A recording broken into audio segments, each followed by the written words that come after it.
In this video, I am going to walk you through how to find your TikTok Shop 1099K form. So the first thing you want to do is log into your TikTok Shop Seller Center. And when you land on the home page, you want to find the menu in the left-hand column and go down to Finances. Under Finances, you will find three other selections: Overview, Capital, and Taxes. You want to click on Taxes, and then the Taxes page will pop up.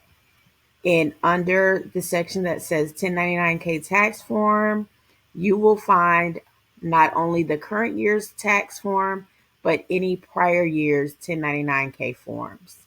Now, as you can see in this video, the 2024 tax form is not available yet, but we still can see our 2023 1099K.